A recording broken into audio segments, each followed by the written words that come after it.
Hello there, my fine geeky friends. It's your old buddy, the Fat Old Geek, or Fog if you prefer. And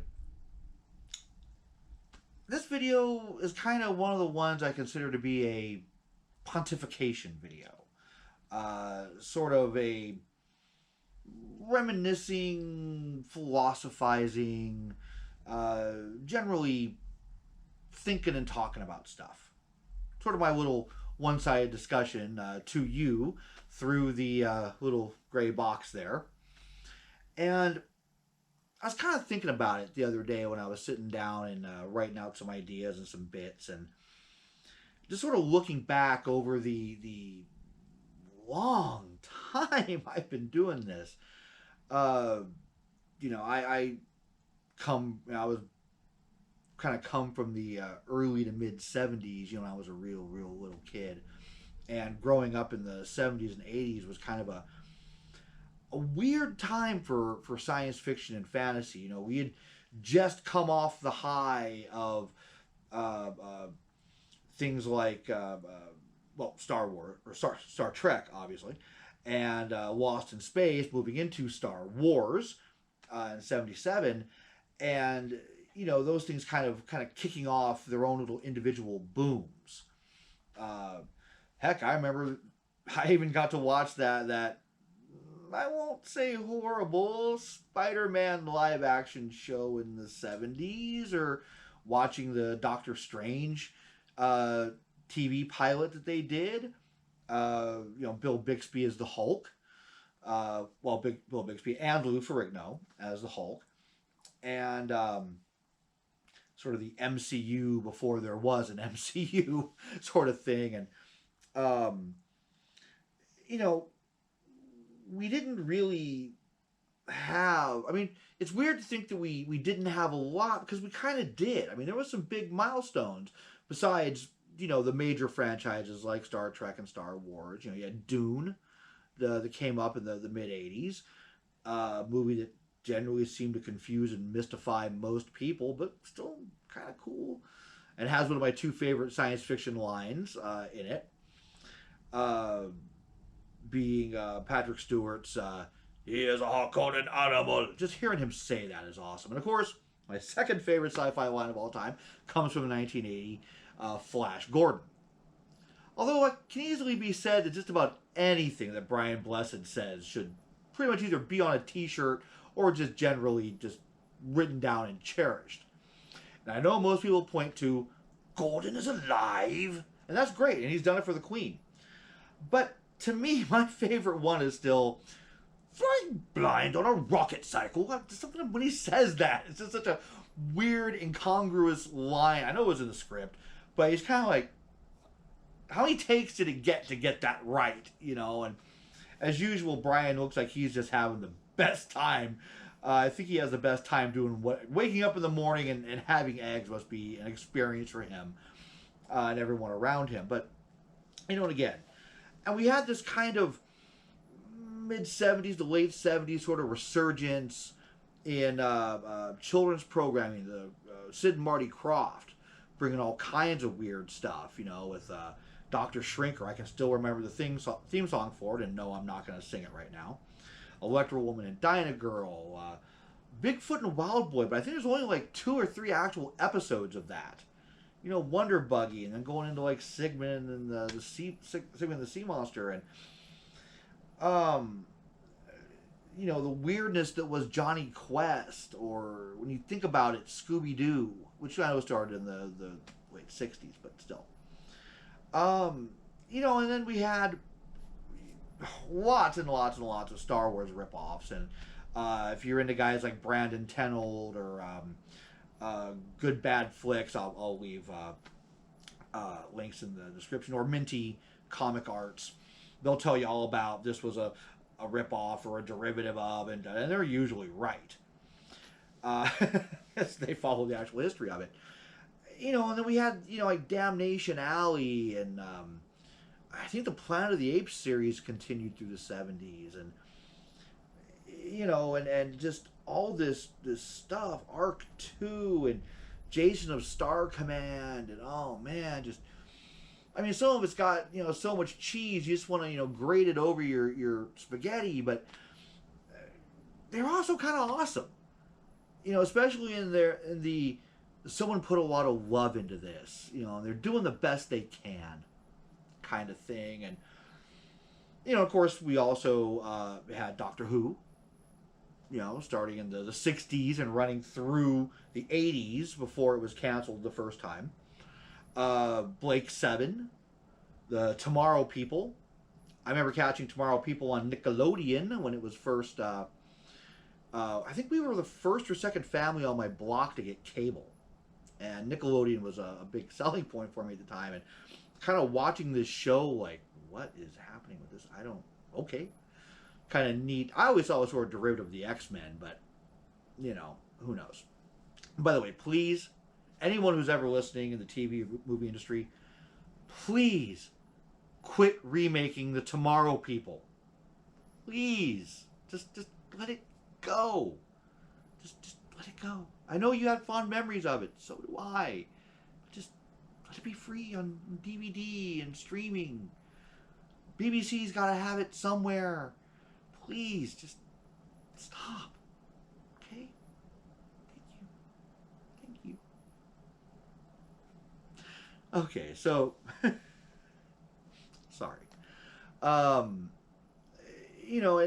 then, I remember in the 80s, the kind of, and I know D&D started in the 70s, but the really big, I mean, they had D&D TV commercials, which kind of also led into that other little problem that, D&D sort of had around that time with certain litigious and, shall we say, religious types. But I want to do a whole video on that whole thing. But again, and there was this boom of tabletop role-playing games. Of course you had, tabletop games, but not quite the same we had them now. I mean, you kind of had your Milton Bradley and your Parker Brothers, Battleship, Risk, Clue, Cluedo, for those of you watching in Europe. You didn't really start seeing, things like Settlers of Catan, for a few years to come yet. But this huge boom of RPGs, and a lot of them were kind of, Dungeons and Dragons derivatives or clones, Tunnels and Trolls, and I'll even throw the original Warhammer Fantasy in there as being, but again, as all that was somewhat derivative of Tolkien, and other such works, Fafhrd the Grey Mouser, and so on and so forth, of its time, Conan, obviously. But, they found, hey, some of the kids seem to like this stuff. So, and Steve Jackson got involved and started throwing games out there, both RPG and kind of more what we would consider more traditional tabletop, like Car Wars, which some people say is more like wargaming, which, of course, that's had its fans for a long time, too. Seeing people out on the lawn with their tape measures, moving little tiny, matchbox-sized tanks around and whatnot. And, of course, BattleTech and Warhammer Fantasy, Warhammer 40K, Blood Bowl, various other, things from Games Workshop.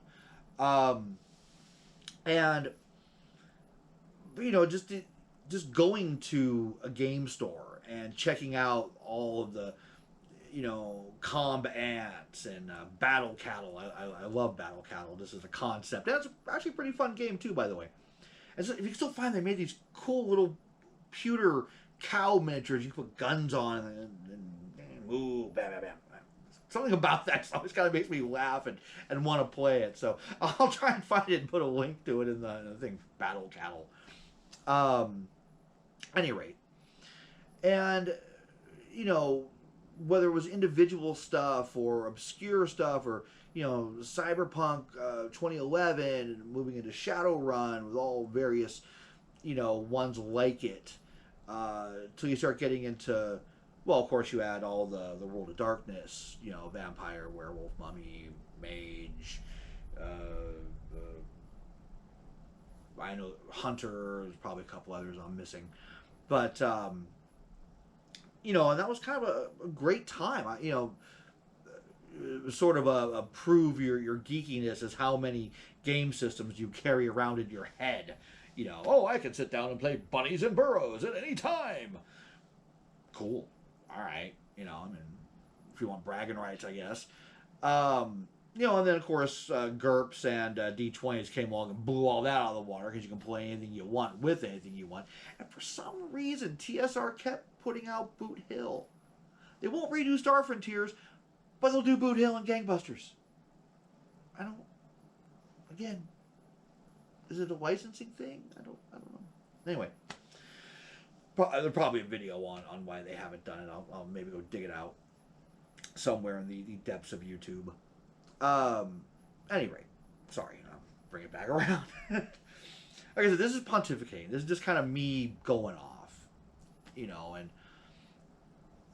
growing up with an active imagination and the sort of want for these vistas, in some cases that were brought to you via the media. You're watching Star Trek and they're going all across the galaxy and the universe and doing all this stuff and meeting all these go where no one's gone before, so on and so on. ... And you gotta remember, like, Star Wars for a little while was just a couple movies, a couple comic book adaptations. I'm gonna do a whole video about Star Wars here in a bit, so I don't want to give too much away, but and again, waiting for entertainment to come around, which is why, of course, novels were such a big thing in the way back. The ongoing adventures of, or just coming up with new things. I want to do a whole video on geek books and whatnot outside of just what is fantasy. It's kind of geek literature. But yeah, it's the going. One of the things about, especially the pre-internet days, going to the bookstore or going to the library and walking up and down the shelves going, hey, what's this? Oh man, it's kind of cool. And all of a sudden discovering, some series, wow, and next thing you're 10 books in or 5 books in, and it's eating up a significant chunk of your life. I've lost people to fandoms like that before. They just kind of go in and don't come out for a while. And the same is true today. Now we're kind of spoiled for choice, and that's not a bad thing. Some of us, I think, are very ready to excuse some really either cringy or just kind of silly stuff just for the sake of, well, we didn't have much else, man. In my day, we had the live action Shazam show, and we were happy to have it. But yeah, and the wanting to create and the wanting to go and do, but not having the ability to.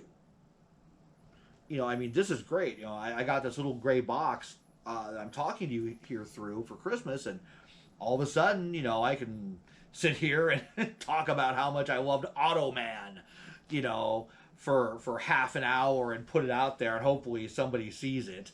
I hope you do, and if you do, if I do and you do, then I hope you enjoy it as much as I'm going to probably enjoy doing it.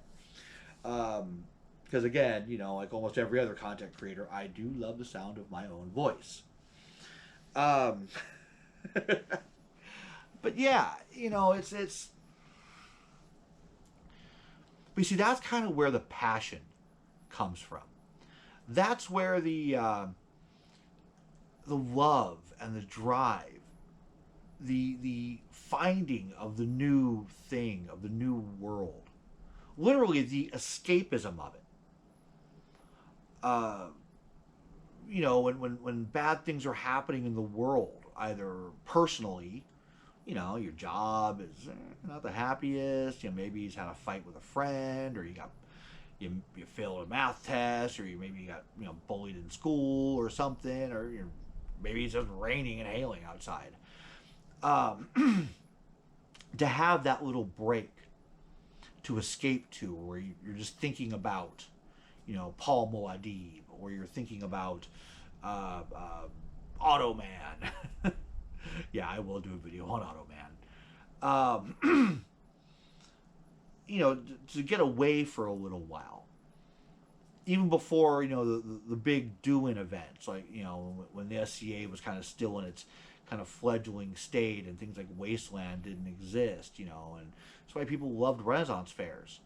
Get to go and do their thing and see this and escape for a while. And not only that, I mean, some of it's inspirational. I know a lot of us growing up reading comic books, one of the reasons why we have such a deep attachment to it is because these were our heroes. These were, the lessons and the examples. And of course, not all of them were the greatest people, but to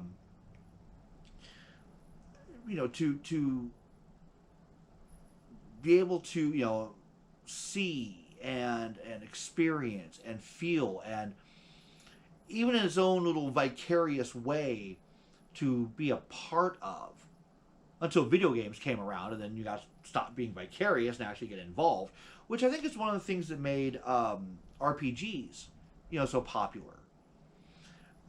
Instead of reading Lord of the Rings, you're now kind of taking part in it, in the comfort of your own basement.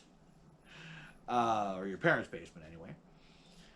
And till you run out of Cheetos and Mountain Dew, go out there and, make the world safe from orcs and gather lots of treasure. But seriously, and that, it's become so prevalent and invasive in our culture around the world, just as people, that we sort of kind of lose track. I'm not trying to say, oh, it's better in my day, you little whippersnappers, No, because, it's a trade-off. Being spoiled, like I said, being spoiled for choice is not a bad thing. And, and that's one of the reasons why approaching that with enthusiasm and love and, again, sharing what we love about something. That's kind of that's why I'm about that. That's why I, love to get together. Yeah, okay, I'm not gonna lie to you. There have been times like, oh man, that last season was kind of a stinker. That episode. Oh, you can't believe what they did. And did you read Super Potato Guy number 25? I mean, come on, seriously, yeah, we've all done it. Nothing is perfect, and nobody is. But underneath of it all, that's why we keep coming back. That's why we keep going to the theaters. That's why we keep buying the books. That's why we keep rolling the dice. That's why we keep, clicking the mice. Rolling the dice, clicking the mice. Hey, that's a t-shirt. T-shirt. But, and that's kind of the thing. And I think that and yeah, I am going to do a video about the divisiveness of the fandom, but excuse me, I've been talking for a while. But when it comes down to it, when it starts to get you down, just take a step back and say, wait a minute. Go read a book you read when you were a kid. Something that inspired you or enthused you. And say, yeah, this is kind of why. This is why I wanted more of this. This is what took me away from whatever that situation was, whatever that thing was. And the time I dropped my ice cream on the ground and I walked in and my favorite episode of G.I. Joe was on or something, oh, cool,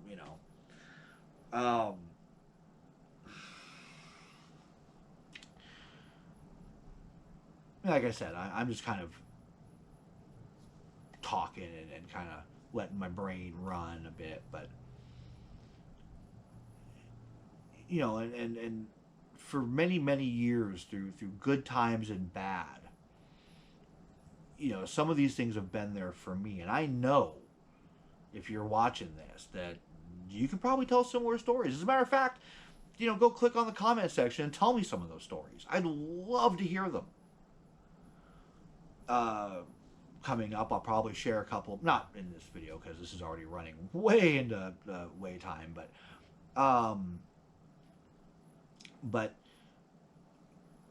coming up, I'll probably, little bits here and there, get to know your fog, kind of thing. Support your local fog. Speaking of supporting your local fog, I would really love it if you could right now go down and click the like and the subscribe button. If you're gonna do one, might as well do two. I mean, come on, they kind of go together. Ring that bell, as they say, and let me know you're out there. Let me know you're watching. Let me know you like it. Let me know you want more. I want to make more. I'll probably make more anyway, but just how it goes. It's kind of nice seeing those numbers. Get that good kind of happy gram going. Pat on the head. It's not like I'm begging or anything. But yeah. And I guess you could say I'm a semi-professional at this, and like I always say, I am a semi-professional, and however, I do recommend that you try this at home. Pick up a book, pick up a pencil, pick up a camera, pick up some dice, pick up your remote and put on your favorite movie. Do the things you love. Do the things you enjoy. Do the things that make you happy. And I hope I make you happy and you've enjoyed this. I just want to say that, I do love you all, collectively and individually. And I want to say thank you so much for watching this. I really appreciate it, and I really appreciate you.